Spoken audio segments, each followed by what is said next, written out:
Bueno, lo primero, me voy a centrar, lógicamente, en este magnífico artículo que se llama, el título me parece muy significativo, La cruel pedagogía del virus, de Boaventura de Sousa Santos, un portugués, que ya luego podéis localizarlo en Google. Hay una introducción en este artículo del editor que la voy a odiar por ahora, es interesante, pero yo me voy a centrar, porque hay mucho aquí, y para tratar de no hablar demasiado y daros la palabra. Luego, el propio Boaventura hace alusión a la opinión de algunos filósofos actuales, como Agamben, Cizek y todos estos. Yo de esto ya alguna vez he dicho algo, pero viene a decir que bueno, no dejan de ser elucubraciones teóricas, más o menos, así como de Agamben empieza de una manera y luego al poco tiempo tiene que rectificar, porque esta situación de la pandemia o del virus nos ha sorprendido a todos, hablábamos en su momento con Francisco, y dice una cosa que para mí es muy interesante, y yo estoy totalmente de acuerdo con él. Yo soy bastante crítico con los filósofos, sobre todo aquellos que, como están en el candelero, parece que se sienten en la obligación de opinar sobre cualquier cosa, sepan o no sepan, ¿no? Entonces, esto soy crítico también yo al respecto. Entonces, voy a referirme. Dice Boaventura, voy a decir Boaventura, no tengo ninguna confianza con él, pero para no decir todo el apellido tan largo. Ha concluido, dice, el momento de los intelectuales de vanguardia. Eso es lo que sí. A mí cuando alguna vez, sobre todo esto son muy proclive en América Latina, cuando me han presentado como un intelectual me da auténtica alergia. No soy un intelectual, yo no soy un intelectual. O por lo menos no soy un intelectual. Sí, puedo ser clasificado como intelectual, porque a lo mejor no me dedico al negocio, a la carpintería, o a los trabajos manuales, o a la agricultura, pero sinceramente lo que se entiende como intelectual no me gusta. En lo intelectual hay mucho constructo de ocurrencias, muy bien elaboradas, de gente resultona en esta línea, pero que muchas veces están un poco desapegados de la realidad. Dice Boaventura que los intelectuales deben aceptarse como intelectuales de retaguardia, deben estar atentos a las necesidades y aspiraciones de los ciudadanos comunes y teorizar a partir de ellas. Esto es muy interesante y está en la línea de lo que siempre yo he sostenido, sobre todo en los últimos años. Debemos estar a la retaguardia, debemos estar atentos para descubrir cuáles son los verdaderos problemas. En mis épocas, cuando era joven, se hablaba de los signos de los tiempos. Hoy en día, simplemente las necesidades y aspiraciones de los ciudadanos comunes. Por eso yo decía que la filosofía debía salir a la calle, abandonar las aulas y tener ahí su presencia. Dice, de lo contrario, los ciudadanos estarán indefensos ante los únicos que saben hablar su idioma y entienden sus preocupaciones. En muchos países estos son pastores evangélicos, conservadores o imanes islámicos radicales, apologistas de la dominación capitalista, colonialista y patriarcal. Si nosotros cedemos la interlocución con los problemas reales de la gente a estos iluminados, los evangélicos en América Latina es algo terrible. Ahí está, por ejemplo, Bolsonaro, que es uno de ellos, forma parte de este grupo, o a los radicales islámicos o a los fundamentalistas católicos. Pues la cosa se nos pone muy, muy difícil, muy triste y muy grave, ¿no? Hay grupos, dice él, que para los que la cuarentena... Una pregunta, Eduardo. Dime. Eduardo, Dime. Una pregunta. ¿No grabas en Zoom? ¿No grabas en Zoom? No aparece la grabación. Qué buena pregunta. Qué buena...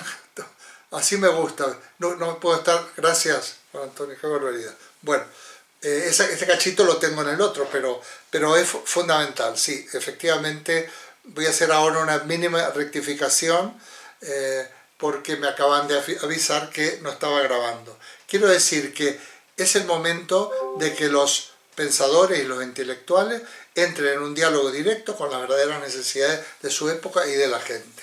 No pueden estar al margen de esto, porque si realmente no salen al frente de estos problemas, son otros iluminados que se van a ocupar de ellos.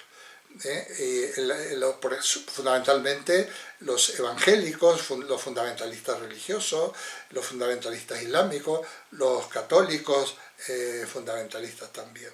Entonces, hay grupos hay que tener en cuenta que para los que la cuarentena es particularmente difícil. Son los grupos que tienen en común una vulnerabilidad especial que precede la cuarentena y se agrava con ellos. Claro, esta cuarentena verdaderamente la están sufriendo aquellos que ya estaban sufriendo una serie de penurias y, entre otras cosas, epidemias no resueltas muy graves que se cobra la vida de estas personas, ¿no? Entonces,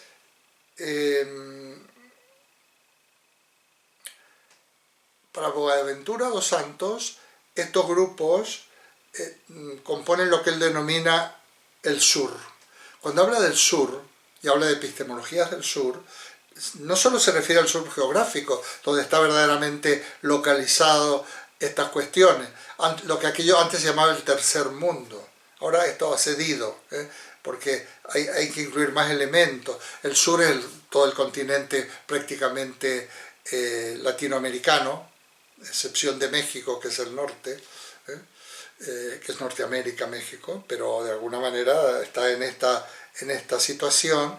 África, parte de Asia, la India, etc. Esto es el sur. Y también hay este sur en el norte, en nuestros propios países tenemos este sur, ¿no?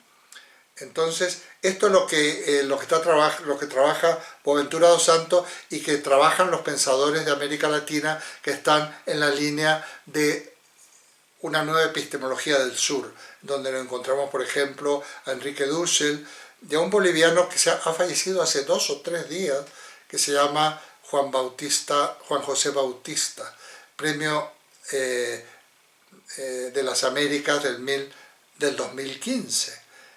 Yo estuve con él en un seminario cuando estuve la última vez ya en 2019 en México, y lo conocí, es un hombre joven, 62 años, ha fallecido, no dicen de qué. Bueno, pues también las epistemologías del sur, que no son solo para el sur del continente, que serían muy útiles también para nosotros.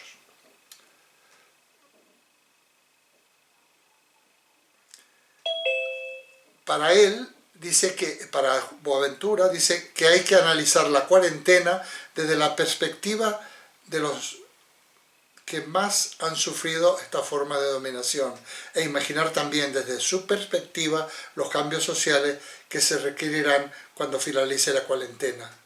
Hay múltiples colectivos sociales de este tipo. Es interesante porque este artículo se escribe al poco tiempo en la primera cuarentena. Y curiosamente, todo lo que dice que va a pasar, ya después de que ha pasado más de un año de que ha escrito este artículo, lo ha calcado.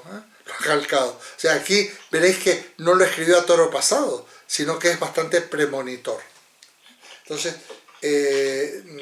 vamos a ver, entonces, desde la perspectiva de los que más han sufrido, vamos a hacer una somera descripción para permitir el debate. El artículo lo tenéis, yo lo puedo mandar completo, tenéis casi completo, pero lo mandaré completo.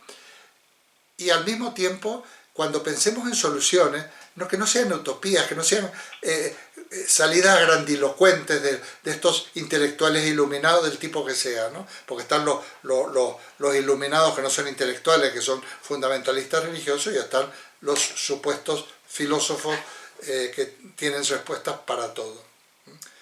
Bueno, pues esto es lo que creo que nosotros debemos dejar planteado, sin perjuicio de que el curso próximo que la idea que yo voy a proponer en la próxima reunión es que haya como unos seminarios cortos sobre los temas que nos dé tiempo, seminarios de entre 4, 5 o 6 sesiones con un pequeño descanso o con un pequeño intervalo.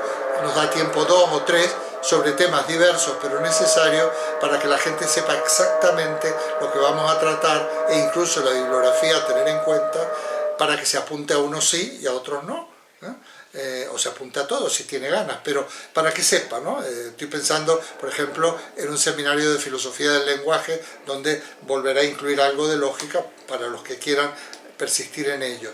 Pero aquí podrá haber otro, porque esto no termina con esta especie con el fin de la cuarentena o con el fin de las mascarillas en la calle, ni nada por el estilo.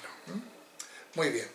Él ahora va a mencionar, aquí hay dos cuestiones interesantes en este artículo que yo voy a mencionar. Por un lado, todos los colectivos que él considera que son los más vulnerables, y por otro lado, lo que le llama lecciones que nos deja esta pandemia, la cruel pedagogía del virus, que le llama las enseñanzas para aquellos que queramos estar atentos a estas enseñanzas y no hacer caso omiso a ellas, porque las consecuencias, si nos pilla totalmente desinformados y en la inopia, pueden ser bastante graves, individualmente hablando y socialmente hablando.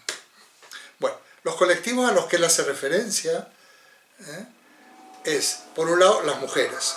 El primero que menciona son las mujeres. Claro, las mujeres han sufrido esta pandemia, la están sufriendo más que nadie, la mitad de la humanidad. No solo porque están en primera línea de los cuidados, por ejemplo, la enfermería, que está en un porcentaje altísimo en manos de mujeres, altísimo, hay enfermeros varones, por supuesto, y también todos los trabajos relacionados con la asistencia social. Los trabajadores sociales son los que están, predominantemente son mujeres, sin contar que las mujeres siguen siendo la sostenedora del orden y la higiene y los cuidados en el hogar de las familias que no tienen demasiadas dificultades, me refiero, tanto las que tienen dificultades económicas como los que no, pero también son sobre las que cae mayoritariamente la carga de asistir a aquellos que son dependientes, a los enfermos y a la gente que necesita ser asistida, sobre todo por la dejación que hacen los gobiernos de estas personas. Si a esto unimos que en esta situación se ha agravado la violencia contra las mujeres, tanto la violencia doméstica como la violencia social, acosos, violaciones y cosas por el estilo, pues la situación es verdaderamente grave. Este artículo, que fue escrito ya hace más de un año, traía, yo lo mencioné en algún momento, la noticia del periódico francés Le Figaro, que el 26 de marzo del año pasado informó que la violencia conyugal había aumentado en un 36% en París la semana anterior. Entonces, digamos que podríamos decir que hay familias que conviven gracias a que no se ven, pero no en vano los conflictos familiares, domésticos y conyugales aparecen más, por ejemplo, en periodos vacacionales, porque estamos acostumbrados a no vernos, y sería otro tema muy interesante analizar lo que pasa con las jubilaciones, cuando aquel que ha perdido el sitio en la casa de repente está sentado en el salón leyendo el periódico mientras la mujer pasa la aspiradora. Le dice, oye, ¿te puedes quitar de ahí, por favor? Nos habría muchas cosas que hablar, todos los conflictos que esto genera. Se ríe Luis, tú no tienes ese problema. Se ríe, no, pero es así. Bueno, otro grupo son los trabajadores precarizados, los informales, los llamados autónomos. Bueno, no voy a entrar en ello, pero fijaos que Boaventura está en Portugal, pero este fenómeno él lo va, en otros trabajos que tiene, localizando en distintos puntos geográficos del planeta. O sea que lo que estamos viendo en España, los riders y todo esto no lo hemos inventado nosotros. hay como un manual de economía sumergida y de explotación y de esclavizar a la gente que se aplica en Estados Unidos, en América Latina, en Europa, y bueno, no digamos nada, en África, por ejemplo. Yo ya sabéis que tengo un hijo viviendo en Costa de Marfil, me puede contar cosas muy interesantes. Bueno, entonces, establece unas interesantes estadísticas, y hablando de estos trabajadores precarizados, dice que no tienen otra opción, de todas maneras. Habla que en la India, por ejemplo, el 70% es este tipo de trabajadores que o morir a causa del virus o morir de hambre. Esa es la opción. Pero no es la opción que planteaba Ayuso, ¿no? de que la libertad tiene que haber un ten con ten entre la producción, sobre todo la de los bares, y las medidas de seguridad y de higiene, ¿no? No, esto está hablando de otra cosa, nada frívola. Esta gente sabe que se puede jugar, la mayoría de ellos sabe que se puede jugar, que se juega el pellejo si continúa con estos trabajos que tiene. Pero la otra alternativa es que se mueran de hambre él y su familia. Esto lo conocemos. Se trata, fijaos nuevamente la reflexión sobre los intelectuales. No estoy inventando nada. Quizás mi única función como filósofo, y aceptando a regañadientes el término de intelectual, es ir señalando. Ya sabéis que enseñar es enseñar, mirar, o sea, señalar. No estoy inventando nada, y si vosotros lo veis igual que yo, estamos en la misma sintonía. Yo estoy cumpliendo con mi labor. Yo no estoy desvelando nada nuevo. Es decir, vamos a mirar esto, lo vamos a tener aquí sobre la mesa y lo vamos a tener para analizarlo y sobre todo para ir pensando entre todos soluciones.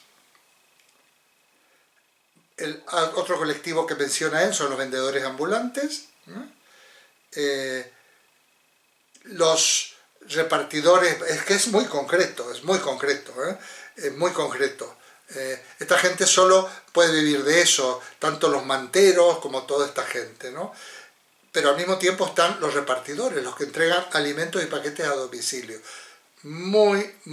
Con muchísimo riesgo el trabajo que hacen. Y no solo ese, hay un riesgo, hay una cantidad de accidentes de tráfico porque tienen que cuidar la productividad y van en motos, en bici. No sé, Luis, si tú pudieras ser un rider. Yo, imposible, quizás tú sí, pero a mí me asombra cómo van con esas cajotas en la espalda, con una mochila con las comidas que además le van a protestar si llega fría. Es terrible. Estamos viviendo en un mundo distorsionado completamente. Personas sin hogar o que viven en la calle. ¿Qué os voy a contar? ¿Qué os voy a contar esa gente? Yo he pensado mucho en eso. Y vosotros cuando los veis, pues él va pasando revista, Boaventura.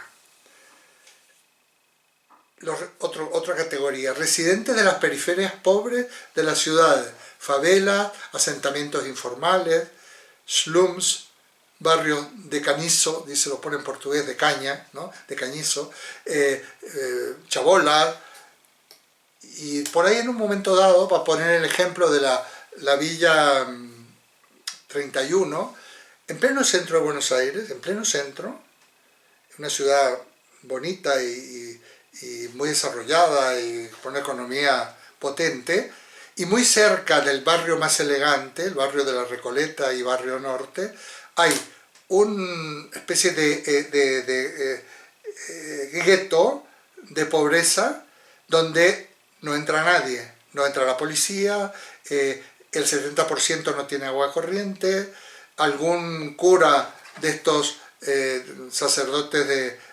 Sí, Francisco, a veces la iglesia hace cosas. Me he quedado con eso.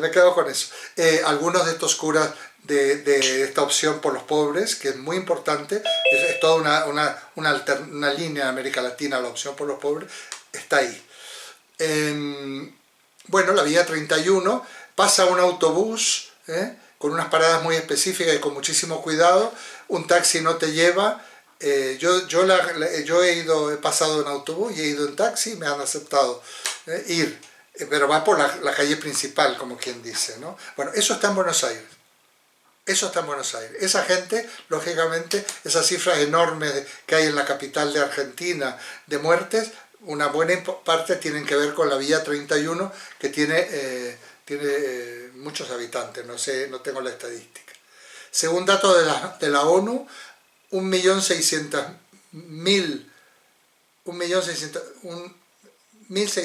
millones de personas no tienen una vivienda adecuada. Y el 25% de la población mundial vive en estas chabolas, en estas favelas y lo demás. Por ahí analiza la de Río de Janeiro, por ejemplo, la favela de Río de Janeiro, la gente que vive ahí hacinada, no pueden ir a la playa de Copacabana los domingos, yo creo que más días, porque molestan, porque son pobres, y como esas son playas muy importantes para el turismo, ¿no? Viven totalmente, y cada 2 por 3 la policía y las fuerzas del orden hacen razias en esta favela y matan a los niños de la calle. Los niños de la calle directamente se los mata, son indocumentados, no tienen ningún tipo de... He visto una película, la 2, si la podéis volver a ver, sobre el Líbano, se llama... Camerún. Cafarnaún. Sí, impresionante, un peliculón. Es impresionante. Es impresionante. La recomiendo, y Luis, que tiene esa afición y le gusta mucho reunirse con gente y hacer comentarios, pues ahí tienes para los que tienes un debate interesante. Bueno, eso es la realidad. Ese niño no tenía papeles y era un libanés. No tenía papeles, pues de esto, esa gente muere, los matan en la calle y no están registrados en ninguna parte, por tanto, como no existen, no hay delito posible. Los internos, otra categoría, los internos en los campos de internamiento para refugiados, los inmigrantes indocumentados o las poblaciones desplazadas internamente. Hay países que ser indocumentado es directamente que no te atienden. Por ejemplo, en esta película del Cafarnaún, a un libanés, si no tiene documentos, no te lo atienden. Y como hay muchos que no están indocumentados, ahí no. Por supuesto, los discapacitados, estas personas con necesidades especiales, por supuesto también están muy amenazados. Y una categoría importantísima, los ancianos. Este grupo particularmente numeroso en el norte global, o sea, no el sur-norte, es generalmente uno de los más vulnerables, pero la vulnerabilidad no es indiscriminada. No es que sean vulnerables los ancianos. De hecho, la pandemia requiere que seamos más precisos en los conceptos que utilizamos. No es los ancianos. La diferencia en la esperanza de vida entre 2 barrios de Buenos Aires, dice Boaventura, el barrio pobre de Zabaleta y el barrio opulento de Recoleta, es de unos 20 años. Es terrible. En la propia ciudad, a escasos metros casi, porque por ejemplo la Villa 31 y la Recoleta puede haber 1 kilómetro, no más o menos. Hay 20 años de esperanza de vida menos. Las condiciones de vida prevalecientes, dice, en el norte global han llevado a una gran parte de ellos que ellos fuesen depositados en residencias, hogares de ancianos geriátricos. Según las posibilidades propias o de la familia, estos alojamientos pueden ir desde residencias de lujo hasta vertederos de desechos humanos. En tiempos normales, los ancianos comenzaron a vivir en estos alojamientos como espacios que garantizaban su seguridad. Muchas veces decían, no, te vamos a poner aquí, papá o mamá o quien sea, vas a estar mejor, vas a estar más cuidado, es más seguro. Hay un cómic que se llama también sobre esta situación, Luis lo debe conocer, un cómic se llama Arrugas. Arrugas, sí. Es genial, es tremendo al mismo tiempo. ¿Qué sucederá cuando, debido a la propagación del virus, esta zona de seguridad se convierta en una zona de alto riesgo, como sucede en Portugal y España? Dice Boaventura. Y las personas mayores que viven aislados no estarán en mayor riesgo de morir sin que nadie se dé cuenta. O sea, el que vive aislado, solo, abandonado, sin gente que los atienda, sin gente ni siquiera que les llame por teléfono, cosas por el estilo, pues también son un punto vulnerable dentro de lo vulnerable. La lista de los que están al sur de la cuarentena está lejos de ser exhaustiva, nos dice Boaventura. Basta pensar en los presos y las personas con problemas de salud mental. La cuarentena no solo hace más visible, sino que también refuerza la injusticia, la discriminación, la exclusión social y el sufrimiento inmerecido que provocan. Resulta que tales asimetrías se vuelven más invisibles frente al pánico que se apodera de quienes no están acostumbrados a él. O sea, estamos más preocupados en sálvese quien pueda y en mirarlos en ombligo que en saber que todo esto se agudiza. Fijaos el drama de la India. Claro, yo no he estado en la India, pero el drama de la India también es otro ejemplo, ¿no? Yo creo que ya os comenté que cuando uno de mis hijos había vuelto de la India, qué tal el viaje, y se volvió interesante, pero duro, en fin de cuentas. Pero lo que me dijo, no vayas, no vayas. No, seguramente no vayas, porque es terrible, ya lo he dicho, gente que nace, vive y muere en la basura, no sale nunca de la basura. Y vive pocos años, no creo que la esperanza de vida en la basura vaya más allá de los 30 años, o menos todavía. Bueno, he hecho un repaso que recomiendo sobre verdaderamente cuáles son los puntos en los que tenemos que fijarnos, los puntos a los que tenemos que dar respuesta y abandonar, en eso coincido plenamente y repito por alguien que se acaba de incorporar, esa postura de superioridad de los intelectuales que, digamos, construyen teorías e hipótesis que muchas veces tienen poco que ver con la realidad y por lo tanto son inoperantes. Muy bien. Tiene un subtítulo, dice La intensa pedagogía del virus. 2 puntos, las primeras lecciones. Esto que yo las voy a mencionar, pero lo tenemos que mirar con detenimiento y repito que si hubiera material, sobre todo porque van a seguir pasando cosas, el curso próximo haremos algún seminario corto de estos seminarios temáticos que diré que haremos entre 4 y 6 sesiones. Podríamos, si juntamos material y hay material suficiente, proponerlo, ¿no? Y también espero que vosotros opinéis, ojalá todos, porque me he dado cuenta que yo aprendo muchísimo cuando os escucho. Aprendo cuando preparo, cuando leo, cuando reviso, pero no tiene ni comparación que cuando me quedo callado y escucho vuestras opiniones. La primera lección. El tiempo político y mediático condiciona cómo la sociedad contemporánea percibe los riesgos que corre. ¿Qué quiere decir esto? La crisis severa, pero de progresión... Bueno, ¿qué quiere decir esto? Fijaos. Aquí nos va a explicar que esta no es la única crisis que estamos sufriendo.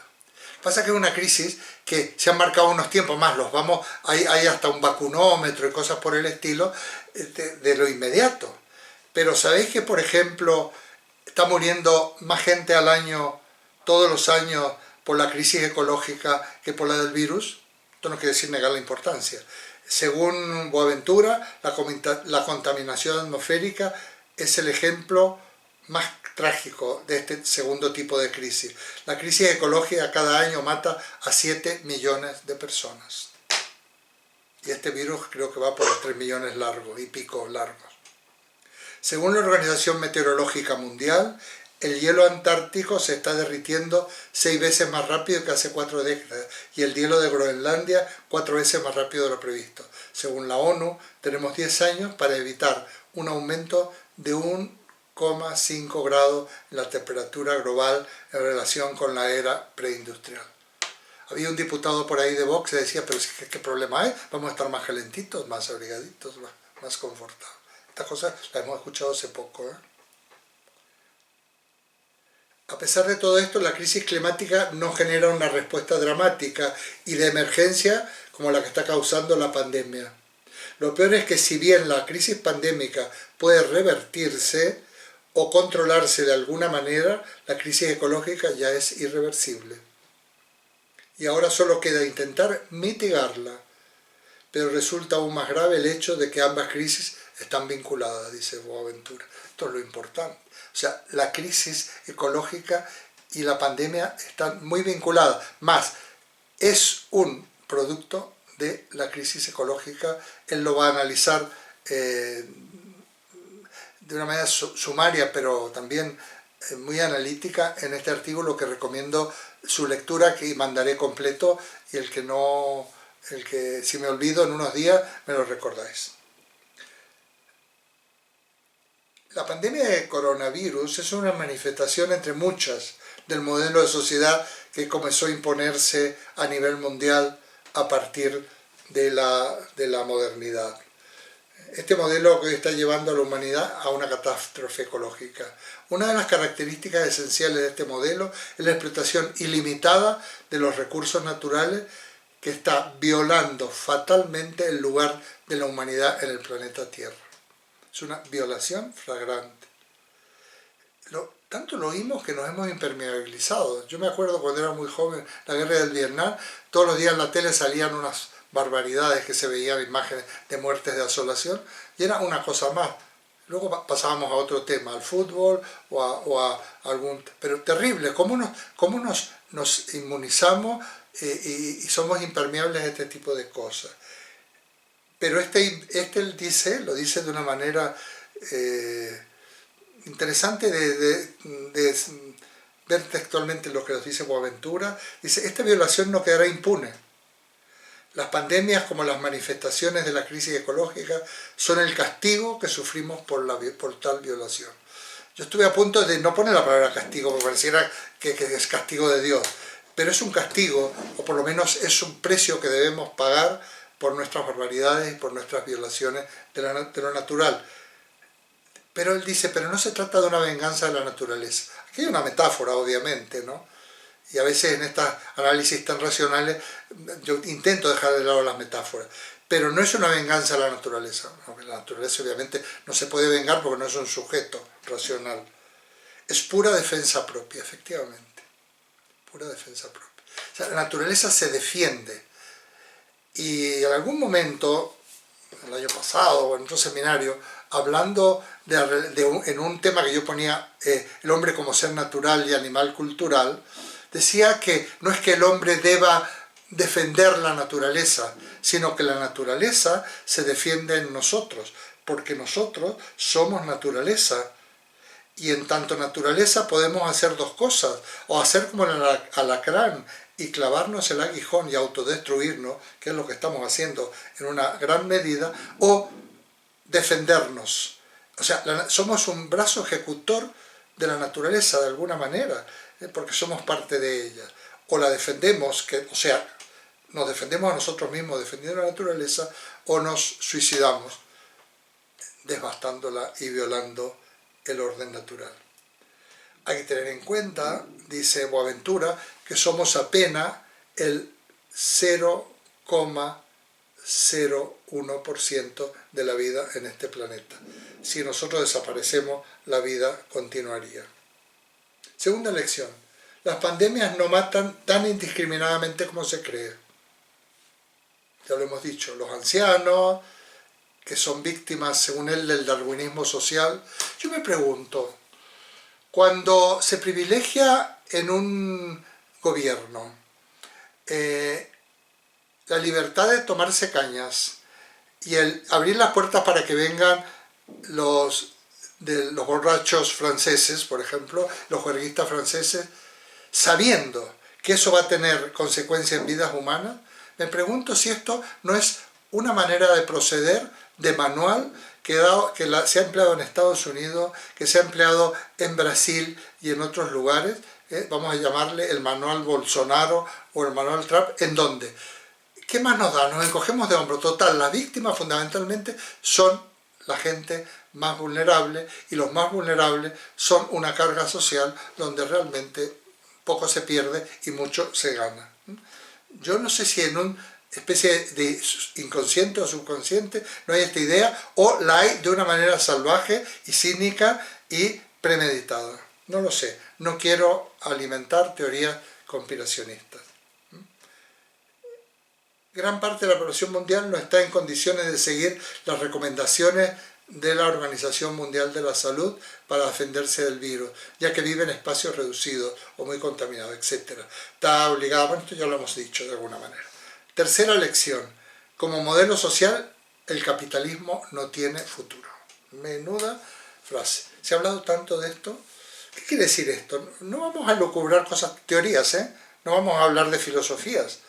No, lo que está claro es que esta versión del capitalismo, el neoliberalismo y sobre todo el poder de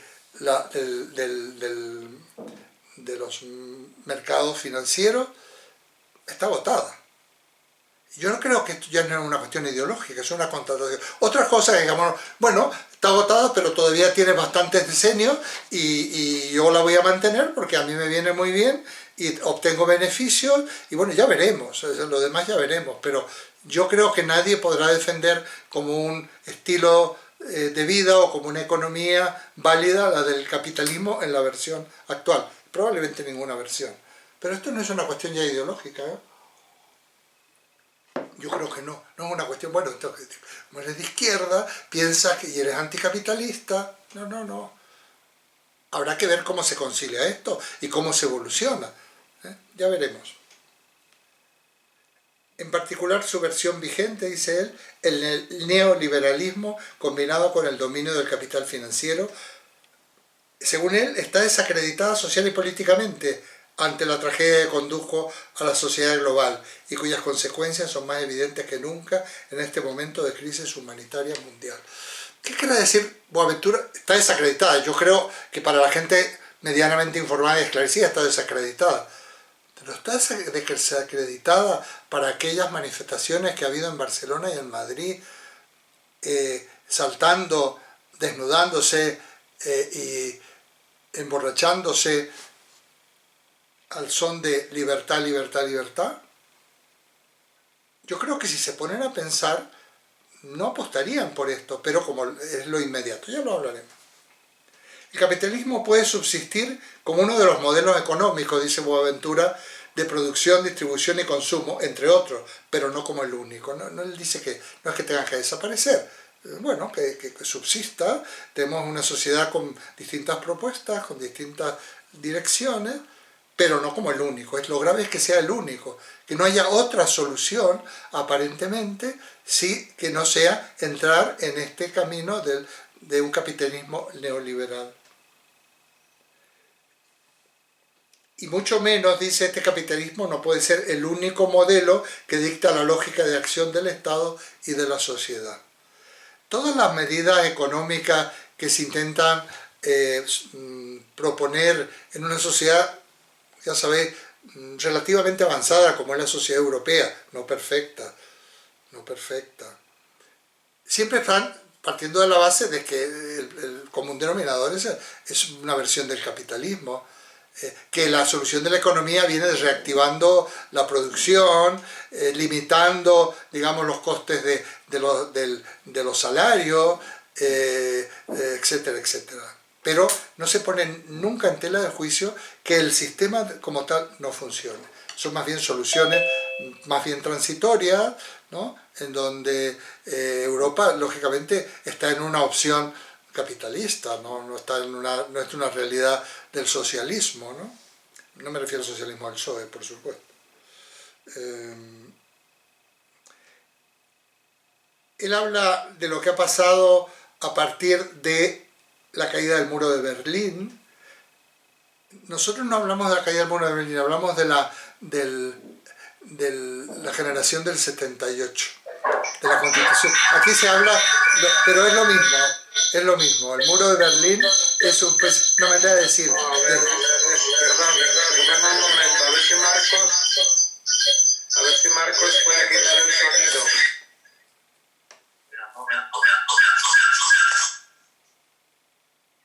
¿Ya? Se impuso una versión en Europa y en España, da lo mismo que pongamos como hito la caída del muro.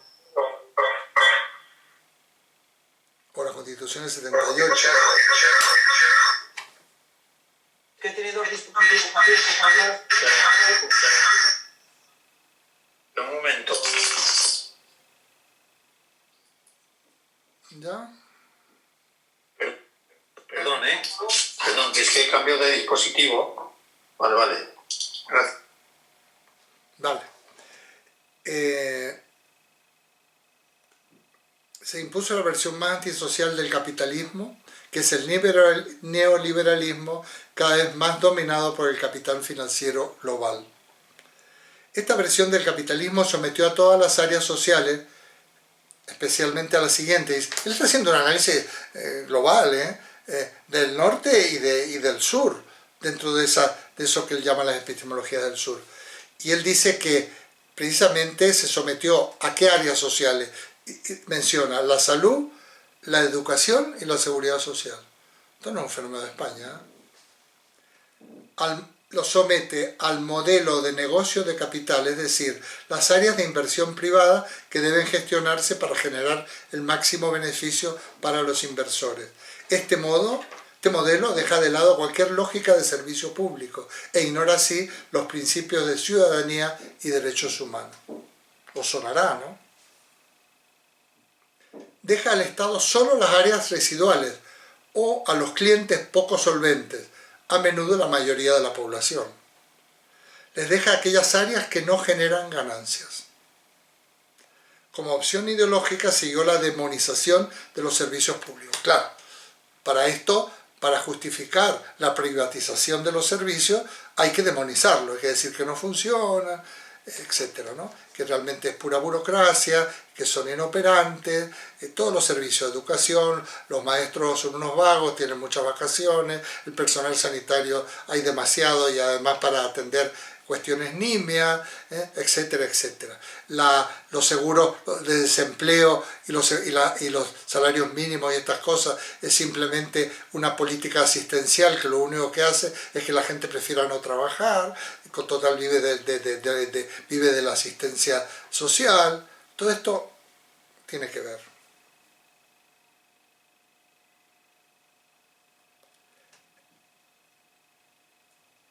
El Estado es depredador, ineficiente o corrupto. La degradación de las políticas sociales dictadas por las políticas de austeridad son el pretexto que la crisis financiera, son el pretexto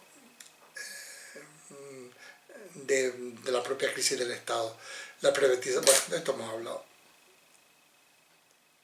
Esto es largo, ¿eh?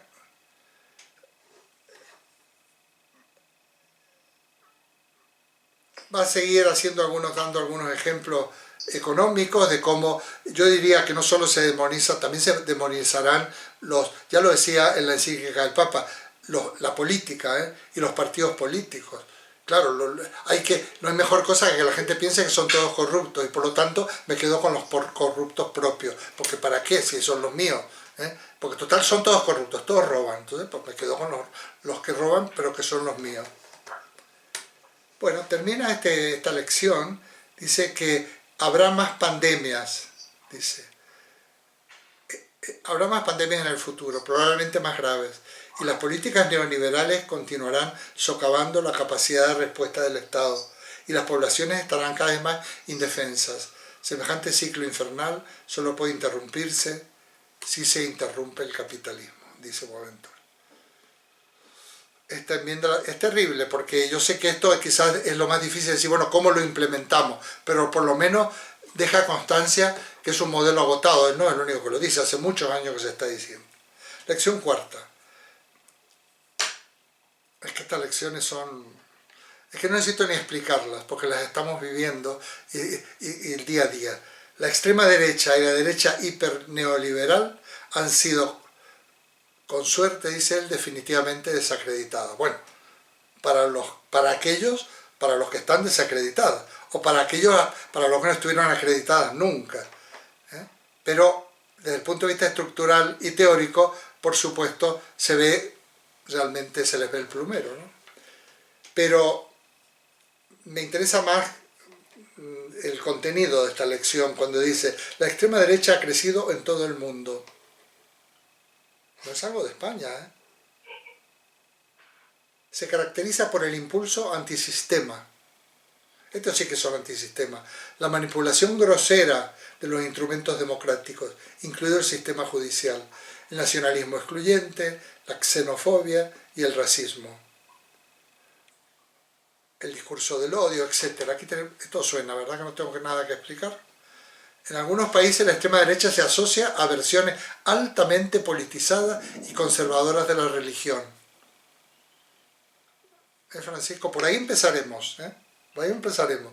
Hay ciertas versiones de la religión que, por supuesto, no se las puede salvar en ningún aspecto. Yo me permito, siempre soy un poco de traer cosas al candelero.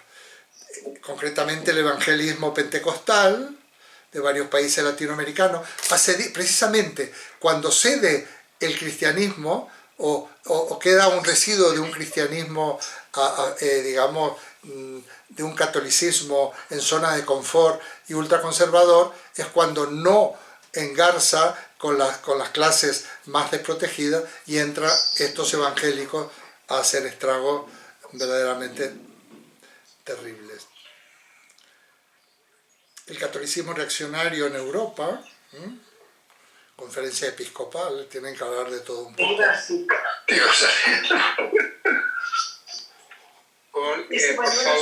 favor, Marcos. Marcos, quita el micrófono. ¿Cómo sabe Luis? Yo no sé qué es Marcos el que tiene el micrófono, pero él sí lo sabe. Te agradezco, Luis, te agradezco porque yo no pero te agradezco. Entonces se habla del catolicismo reaccionario en Europa, el hinduismo político en la India, el budismo radical en Myanmar, el islam radical en Medio Oriente. Va nombrando cuestión por cuestión.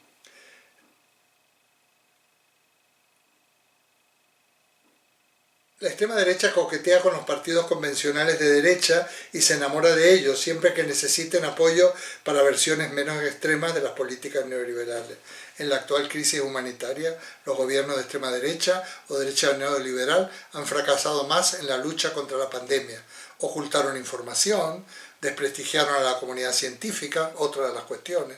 Por algo yo quería entrar en temas de ciencia, habrá un seminario específico el curso próximo, ojalá, porque hay que desprestigiar la ciencia, hay que desprestigiar a la medicina, hay que desprestigiar a la investigación, hay que desprestigiar a las vacunas, porque eso trae mucho para el propio molino y para sus propios intereses.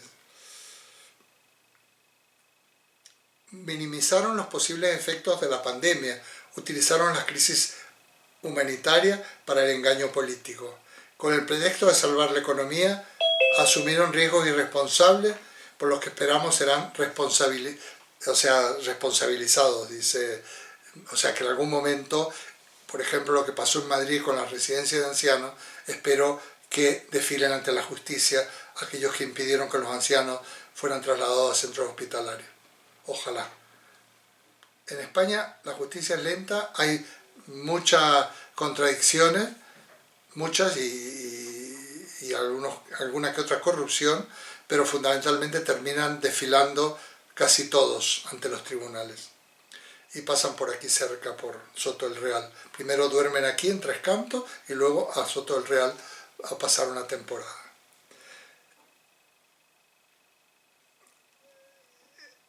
Esta gente, dice, sugirió, lo vuelvo a decir, una dosis de darwinismo social que sería beneficiosa, la eliminación de sectores de la población que ya no son de interés para la economía, etc. Bueno, hay muchos ejemplos. Lección quinta, el colonialismo y el patriarcado están vivos y se fortalecen en tiempos de crisis aguda. Bueno, aquí habla de estas cuestiones que resultan conocidas, pero que se agudizan en esta época. ¿Qué tendrá que ver el patriarcado? Pues tiene mucho que ver. De hecho, tiene mucho que ver en aquel punto vulnerable que decíamos al comienzo de la mujer que está sobrecargada y es la que se lleva las peores consecuencias de esta pandemia. Tendría que estar prohibido, hay que decirle que estamos transmitiendo. Lección sexta. El regreso del Estado y la comunidad. Los tres principios de regulación de las sociedades modernas son, para él, el Estado, el mercado y la comunidad. Para él. En los últimos 40 años, el principio del mercado ha recibido prioridad absoluta en detrimento del Estado y la comunidad. O sea que el mercado, la comunidad y el Estado tienen que estar en equilibrio.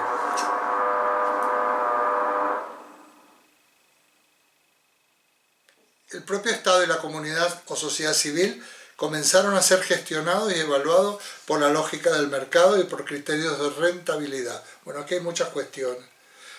Las pandemias muestran de forma cruel cómo el capitalismo neoliberal incapacitó al Estado para responder a las emergencias. En Argentina, que en mis épocas era modelo de sanidad pública, sigue siendo gratuita, ¿eh? En Argentina, de hecho, bolivianos, paraguayos, chilenos van a parir a Argentina cuando tienen enfermedades porque van a atender a todo el mundo. Pero de todas maneras se las ha desabastecido de una manera increíble. Es mucho más notorio que lo que está pasando en España, al punto que cuando te ingresan a un hospital público te tienes que llevar las sábanas, por ejemplo, y las toallas, y este tipo de cosas, ¿no? Y algunas veces hasta comprarte cierto tipo de medicamentos.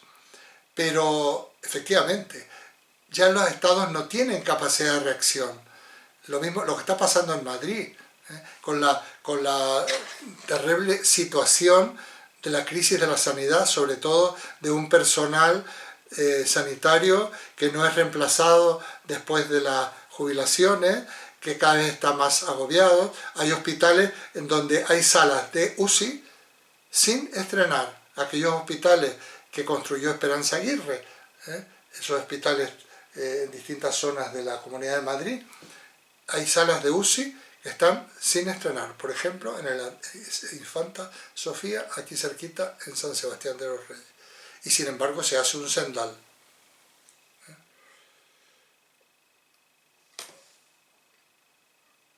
Bueno, según él, leed por favor el artículo, quiero pasar cuanto antes al debate. Estoy seguro de que en un futuro cercano, esta pandemia nos dará más lecciones y que siempre lo hará de manera cruel. Si seremos capaces de aprender es una pregunta por ahora abierta. ¿Aprenderemos? Bueno, la cuestión de la memoria histórica, ¿no? ¿Aprenderemos? Hemos aprendido de otras cuestiones, hemos aprendido del Holocausto. Los judíos que han sido víctimas del Holocausto, ¿han aprendido del Holocausto? Y pensamos en algo que los tiene verdaderamente sobrecogido. El bombardeo de Gaza, de esta manera tan indiscriminada, en donde Netanyahu ha dicho que por el momento no hay alto el fuego, cuando en realidad lo que está ocurriendo es, entre otras cosas, intentando apuntalarse en el poder porque está sometido a una serie de causas de corrupción. No olvidemos, sin quitar la legitimidad de las aspiraciones catalanas, donde empieza toda esta cuestión a partir de los testaferros de Pujol, que fue una buena manera de parar esta cuestión, o de por lo menos silenciar esta tremenda corrupción que ocurrió en Cataluña en las épocas de Pujol. Termina el artículo con un mensaje, dice: el futuro puede comenzar hoy. Ojalá. Hombre, individualmente no se puede resolver todo, pero yo pienso que el futuro para las personas que tomen conciencia de alguna manera comienza hoy. No solo para los que hemos sido víctimas, como cualquier hijo vecino de esta enfermedad, sino para los que estamos asistiendo con auténtico dolor de estómago y náuseas a todo lo que estamos viendo en los medios de comunicación. En este momento a mí me tiene muy sobrecogido la situación de Palestina y esta esperanza de Biden, que parecía que, bueno, frente a aquel personaje terrible, sigue apoyando a Israel. Lo que pasa es que aquí habría que hacer otro seminario de geopolítico para entender qué significa Israel en Estados Unidos, o cómo Estados Unidos, Nueva York, por ejemplo, que es la capital de la economía mundial, está en manos de los poderosos de los judíos. No es que los judíos, no es que esto sea una actitud antisemita, sino que algo está pasando, aquí algo grave, muy grave está ocurriendo y no queremos reconocer. El Papa decía que en la encíclica que tendría que haber organizaciones internacionales que pudieran tener peso específico y ser ejecutivas a la hora de implementar políticas para resolver las cuestiones, porque de momento los organismos internacionales solo pueden hacer declaraciones. Según Boaventura, en este apartado dice el futuro, la pandemia y la cuarentena revelan que hay alternativas posibles, que las sociedades se adaptan a nuevas formas de vida cuando es necesario y se trata del bien común.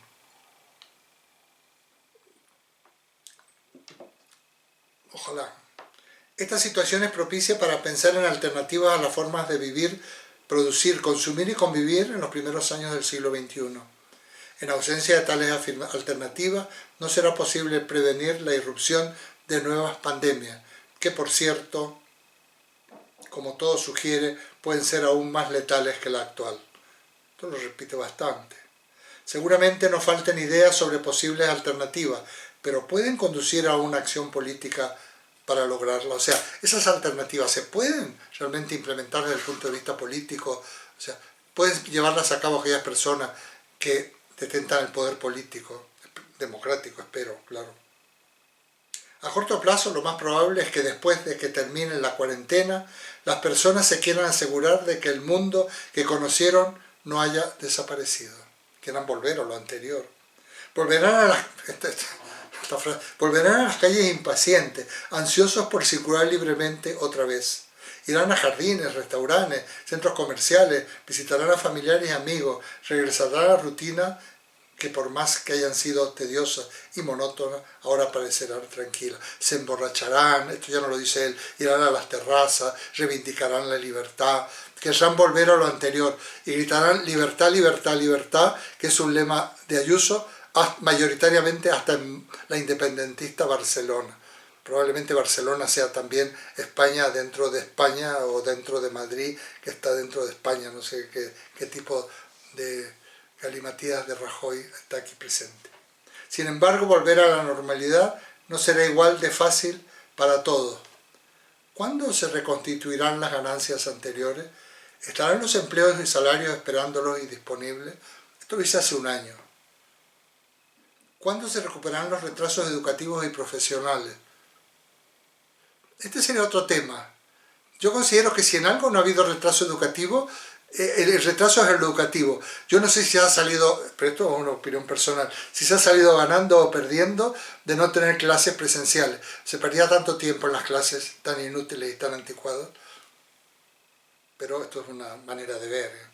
Cuando los padres se preocupan, ahora esta generación va a ser una generación perdida o ganada. Se pierde muy poco no asistiendo un año a clase.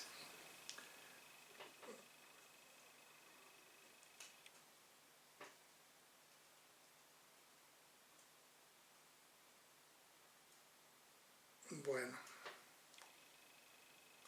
¿Habrá un deseo de pensar una alternativa cuando la alternativa que se busca es la normalidad que existía antes de la pandemia? ¿Se pensará que esta normalidad fue la que condujo a la pandemia y conducirá a otras? Precisamente esa normalidad que añoramos es la causa de la situación que tenga. ¿Cómo vamos a intentar volver a lo anterior? Al contrario de lo que uno podría pensar, el periodo inmediato posterior a la cuarentena no será favorable para discutir alternativas. Esto lo he escrito hace un año y pico, podemos hasta cotejar ya si hay algún atisbo, a menos que la normalidad a la que las personas quieran regresar no sea posible. Claro, si es imposible regresar a lo anterior, no habrá más remedio que trazar nuevos caminos. Tengamos en cuenta que el periodo inmediatamente anterior a la pandemia hubo protestas masivas en muchos países contra las desigualdades sociales, la corrupción y la falta de protección social. Lo más probable es que cuando finalice la cuarentena regresen las protestas y los saqueos, sobre todo porque la pobreza y la pobreza extrema aumentarán. Hablamos, por ejemplo, de países de América Latina, de Argentina, por ejemplo, que bajo cualquier pretexto se saqueaban los mercados y se llevaban comida, televisores, de todo un poco. Está bien que se lleven televisores, porque tenían televisores y ya funcionaban mal. ¡Oh, se llevan televisores, no comida! Pues se llevan de todo.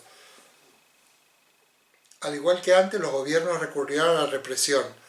Está hablando de todo el sur, sobre todo, en la medida de lo posible, y en cualquier caso, intentar que los ciudadanos reduzcan aún más sus expectativas y se acostumbren a la nueva normalidad. A ver, la nueva normalidad, que se usa mucho, es un arma de doble filo, porque por un lado la nueva normalidad puede ser una situación interesada de represión y de sujeción y de rebajar expectativas, que ha sido muy explotada y tergiversada por los negacionistas, como que la nueva normalidad es un nuevo orden, quieren imponer no sé quiénes, el Papa, Bill Gates e Irán, para sojuzgarnos más. Pero no, la nueva normalidad tiene que ser una normalidad que no reproduzca, no es que vaya a la represión, sino que no reproduzca los errores que nos han llevado a esta situación. A partir del norte global, según él, se consolida la idea de que no había alternativa al capitalismo y todo lo que a él conlleva. Lo va a repetir mucho esto.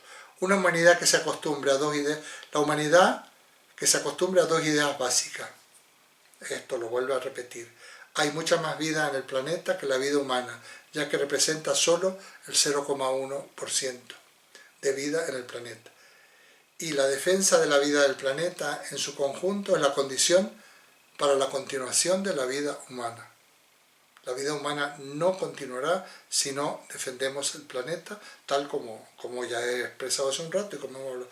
De lo contrario, si la vida humana continúa cuestionando y destruyendo todas las demás vidas que conforman el planeta Tierra, es de esperar que estas otras vidas se defiendan de la agresión causada por la vida humana y lo hagan de manera cada vez más letal. En ese caso, el futuro de esta cuarentena será un breve intervalo previo a las cuarentenas futuras. Esto no es una repetición, es una reiteración enfática de lo que ya hemos dicho. La nueva articulación presupone un giro epistemológico, cultural e ideológico que respalde las soluciones políticas, económicas y sociales que garanticen la continuidad de una vida humana digna en el planeta. Bueno, otro seminario de 3, 4 o 5 clases, precisamente de este giro epistemológico, porque se llama así, y realmente es un giro epistemológico que ha surgido en el sur, no solo en el sur geográfico, pero fundamentalmente en el sur geográfico, y ha surgido en América Latina, en algunos, digamos, puntos fundamentales, como puede ser México, Brasil y Argentina, y otros. Boaventura es un ibérico, es un portugués europeo, pero sin embargo él está muy volcado en su mirada hacia el sur y mucho ha aprendido y está muy integrado. Él ha participado en muchas reuniones y en muchos trabajos con los otros pensadores del sur. Un Enrique Dussel, el propio Juan Bautista, Juan Bautista y toda esta gente, que acaba de fallecer, que mencioné. Yo propongo, puesto que como yo he pasado también unas temporadas en México, estoy bastante cercano a esto y me parece muy sugerente. También propongo un seminario porque creo que tenemos mucho que aprender. A todo esto decir que estas epistemologías del sur son herederas, por un lado, de la filosofía de la liberación y por otro lado también, como todavía abuelo, casi la teología de la liberación, que fue una versión muy interesante que empieza incluso durante la época de la colonia, de sectores de América que buscan otras perspectivas y otras alternativas a una visión colonialista, imperialista y en este caso de capitalista.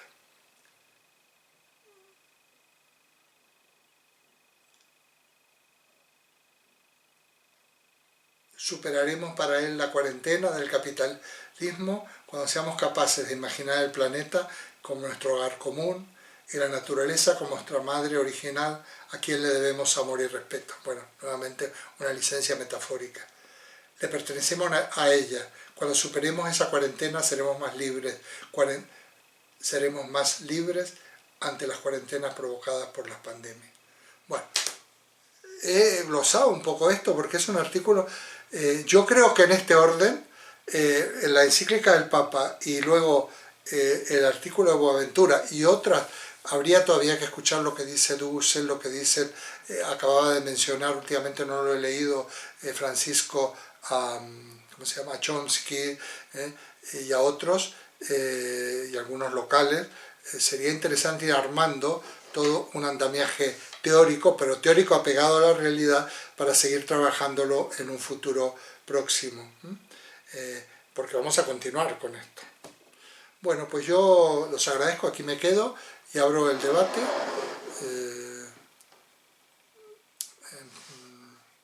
Para que participéis, yo le ruego a Luis que me siga ayudando en esto de dar la palabra, y luego pensemos que la semana que viene va a ser una... No vamos a... Bueno, vamos a continuar con lo que aquí quede, tanto de lo de la semana pasada como esta. Vamos a evaluar, vamos a...